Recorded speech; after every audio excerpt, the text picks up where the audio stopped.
Back live with you tonight, You're in Focus. The recent deaths at the country's taverns has led to questions about the role of government entities in dealing with alcohol and drug use amongst teenagers. Among these bodies is the Central Drug Authority, which is responsible for planning, coordination and evaluation, and as well as the implementation of the National Drug Master Plan. Joining us now to expand a little bit on the role of the Central Drug Authority is the chairperson of the body, Nandi Mayathula Khoza, as well as the chairperson of marketing, as well as the spokesperson of the body, Dereleen James, to help us in this conversation. Ladies, good evening, and thank you very much for your time and for joining us tonight here on In Focus. Let me start with a National Drug Master Plan and what that is, what that plan entails. I don't know if many people have heard of such a plan that exists, and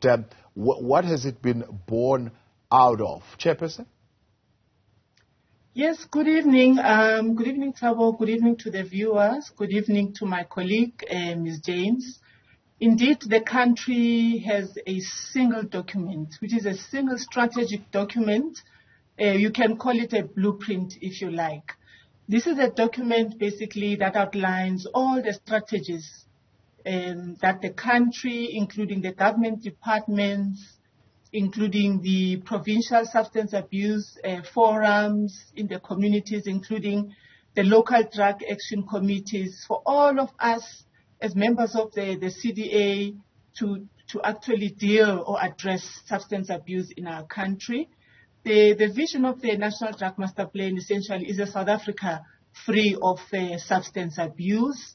And we are actually, we have to comply to the principles of the National Drug Master Plan, which actually informs us that when we address the challenge of substance abuse in our country, we must, observe human rights. We must implement as a country evidence-based, programs. We must involve our people in everything that we are doing.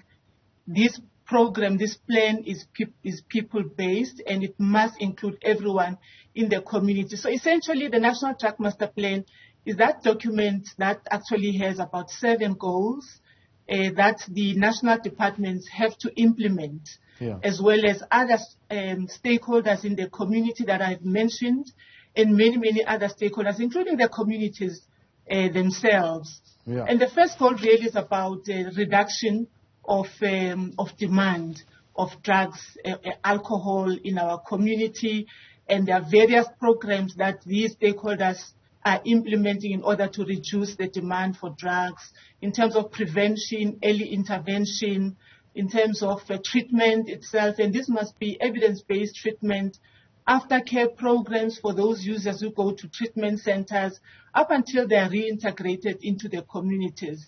And then the second goal is basically about supply reduction, and this is the work that should be done by the police in our country so that there is proactive law enforcement in the country in terms of police doing their work in arresting the drug lords, not the drug users. Arrest the drug lords, prosecute them, and ensure that they are in jail. So it's the work of the police to ensure that they even dismantle the drug trafficking networks that are there, because there's quite a number of drug lords in our country from other countries who come here, manufacture drugs, sell them to our children. So it is the work of the police to really ensure that they are put in jail, but also there would be syndicates that are involved in money laundering. So it is the work of the police as well. But police don't work alone. They work with communities and they work with other stakeholders as well to investigate such cases, to prosecute them up until these cases are convicted. And then the third goal is really about control of drugs that are intended for medical use and for scientific use as well. And here it is important for departments such as SARS, such as SAPRA, the government entity, to manage the importation and the exportation of drugs in our country. But we also know that SAPRA, for example, would be responsible for scheduling the status of any substances in our country. So that's why it's important that there is control of drugs, especially for medicinal and scientific use. And then the fourth goal in the National Drug Master Plan is really about identifying trends and control of new psychoactive substances. You know, the drugs in our country, they change from time to time. We've heard about Nyaupe a few years ago, Wunga in other areas it is called. And, you know, manufacturers keep on changing and changing. So it's important for the government to be able to enhance its capacity to identify these new psychoactive substances so that we are able to monitor the trends in the production of these substances, in the composition of these substances, as well as the distribution of these substances. And then we have the fifth goal, and this is where, as the CDA, we are responsible for governance, leadership, and accountability. I indicated that we have national departments, we have government agencies who are involved in implementing the National Drug Master Plan. We have provincial substance abuse fora, the local drug action committees, and communities, and everybody in this field. And therefore, we have to hold them accountable as a Central Drug Authority. We have to ensure that they have plans in place. They are sector-based drug master plans. They implement those drug master plans. They have a budget and resources to implement the drug master plan so that they are effective in the communities, and we are all able to really address effectively the challenge of alcohol and drug abuse. And then we have to report as well to Parliament on an annual basis. And for us to be able to report on how we are doing the National Drug Master Plan, we are dependent on the national departments, on the state agencies, we are dependent on the LDEX and the PSAPs and other stakeholders who must report to the CDA, for the CDA then to report to national government and to Parliament. The sixth goal is really about research and data collection, because without data, we cannot be able as a country to measure where we are, to measure the effectiveness, to measure the impact on how we are implementing the National Drug Master Plan. Yeah. So it's important for those departments that are responsible to do research so that we know the extent of substance abuse in our country, to do exactly that. Yeah. And basically the last goal of the National Drug Master Plan is really about stimulating economic growth so that as a country we are able to assist young people, because mostly it is young people who are using and abusing alcohol and drugs, and therefore it's because of challenges in communities such as poverty, unemployment. But yes, of course, sometimes children, young people come from affluent families, but they would want to experience alcohol and drug abuse. But it is important for the country, the departments, and every stakeholder to ensure that there's creation of jobs for young people, the skills development, personal development for young people, so that we are able to deal with the root causes of substance abuse. I'm going to stop here because I just gave a summary of what the National Drug is all about. A very good summary there that you've given, Chairperson. Dereleen, having listened to those 7 goals and what they are meant to do, and then I have to ask you a question, why is this poorly communicated? Because it's for the first time I'm hearing about it, and I'm sure there are a number of other people who are hearing about this for the first time. Well, I cannot really give an exact response to why it is that South Africans are not aware of the National Drug Master Plan and the Central Drug Authority. I think that for me personally, when something comes knocking on your door, then you start doing research on it. And with basically my background and my appointment of being appointed on the Central Drug Authority started all with me being personally affected. So I've always been familiar because I had an interest in addressing substance use disorder, and I was personally affected. So I've always known about the National Drug Master Plan, and they always say that knowledge is power, and when you have an interest in something, South Africa has a perfectly documented plan that speaks to addressing substance use disorder, and it is time that we basically go and we roll out this plan and we educate and we empower communities across South Africa, and that is, I think, our purpose now as the Central Drug Authority. Right. Chairperson, let's look at the two.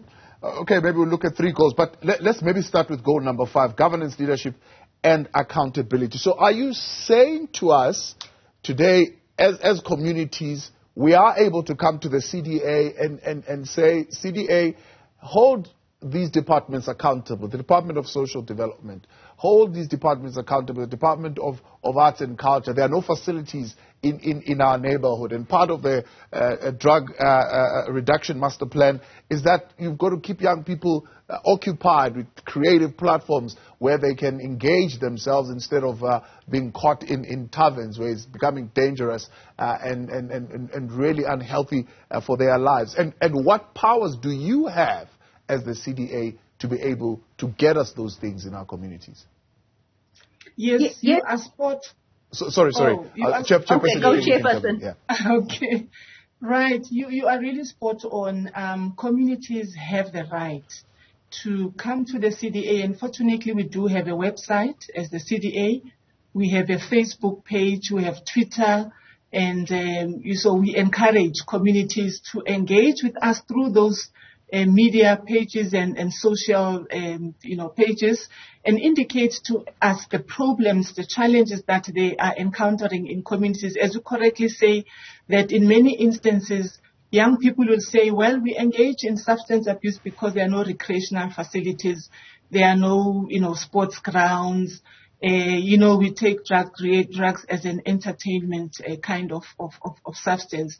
So it's important that communities must definitely raise this issue, especially for them to also get engaged in the local drug action committees. This is where they must raise these challenges so that we as the Central Drug Authority can call upon these departments, call upon the Department of Sports, Arts and Culture and say, the young people are complaining in this community. What are you doing to ensure that there are recreational facilities?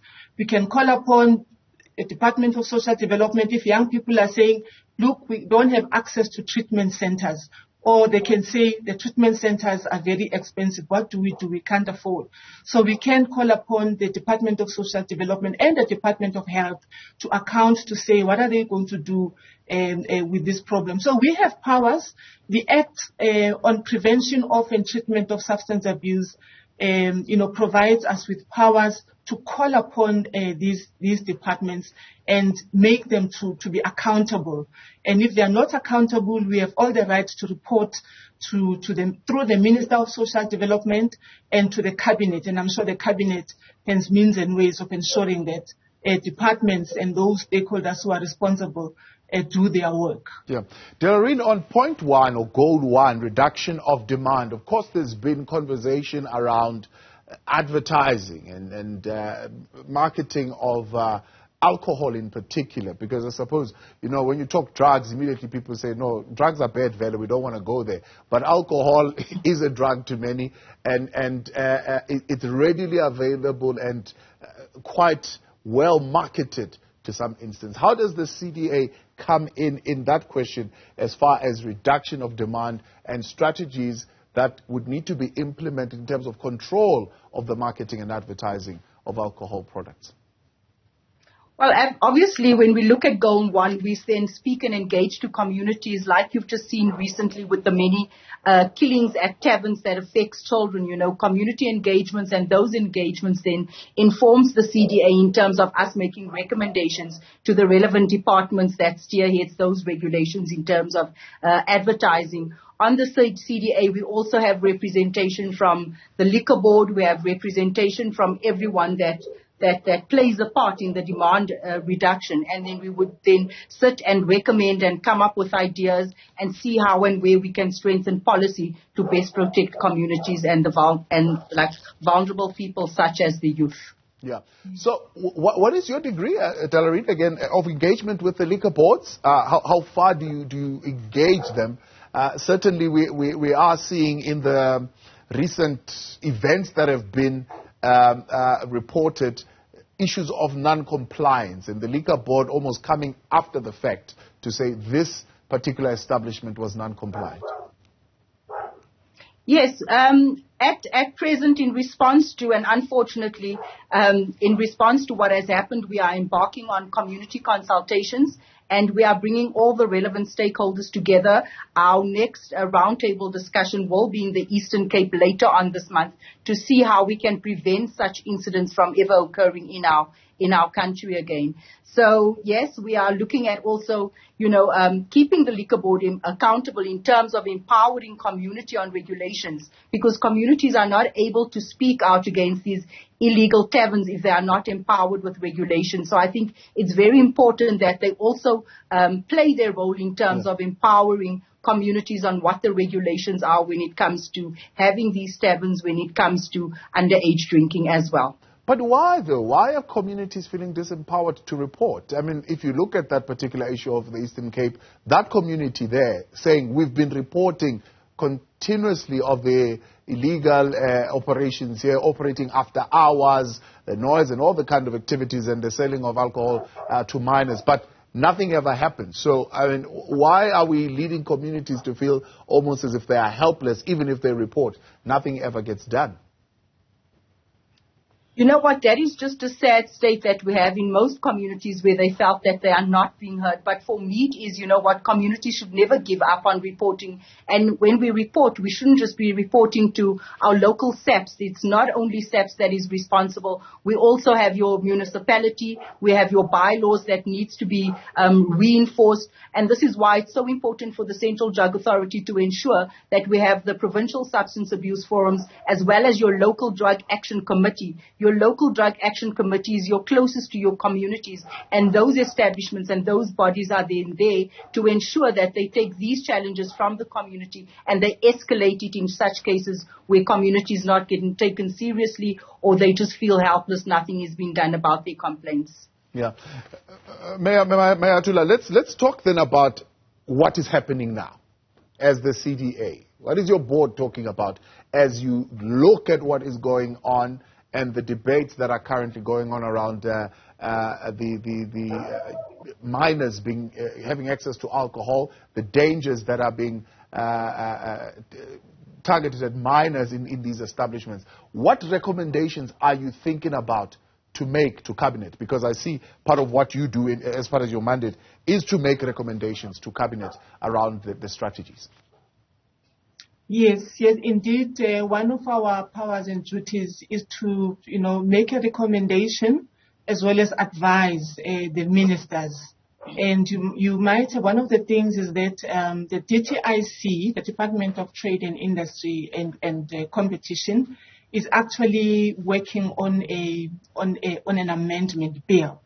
And this is the bill that is supposed to look at all these challenges that are facing our communities where children are allowed at shebeens, underage children. So the president also spoke about the issue of looking at the age. So we have asked the DTIC. We had a meeting on the 4th and 5th of August, where the DTIC will be accounting and reporting back to the Central Drug Authority, and will be asking quite a number of actions in as far as this amendment bill is concerned, because also this amendment bill has been on the table for a very, very long time.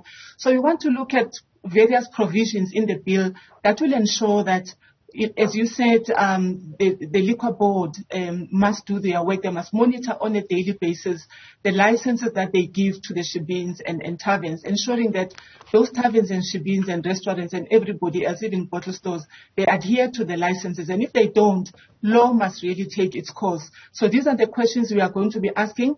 And out of the discussion, because we haven't really discussed at length, but in a formal structure, but we'll be discussing in a formal structure, and we should be able to make recommendations to such issues of strengthening of law enforcement, relooking at the age, but also can we also think about evidence-based ways of behavior change amongst children. I'm not blaming our children and young people, but we say that it starts with us. It starts with the child. It goes to the family, to the community, the churches, the community, everywhere else. And we must together look at evidence-based ways of behavior change to understand, why our children would go to liquor stores and buy, whereas they are underage. But not blaming them and looking at the owners of those taverns as well. So we'll be making those recommendations. We also have a policy on the table on prevention of substance use and treatment of substance use disorder. So we are also we have made a recommendation. In fact, in as far as that policy is concerned. Again, for the Department of Social Development to do research, because we don't have any national recent national survey in our country. And without data, without stats, we can never be able to see whether or not we're being effective as a country in addressing this pandemic. And we are also, we have recommended to them that it's important also to look at the language when we are discussing with the Department of Social Development, because, substance abuse is a health challenge. It's a health problem. It can't be taken as a moral failure because it affects the brain, it affects the person's behavior. So we can no longer say we are at war against drug users. We can no longer say that we can no longer punish the users, but instead the law enforcement should focus on the drug lords and the syndicates. So these are some of the things that we are recommending, the policy change, so that there's no stigma on the people who use and misuse drugs. We appreciate your time. Unfortunately, we're out of time.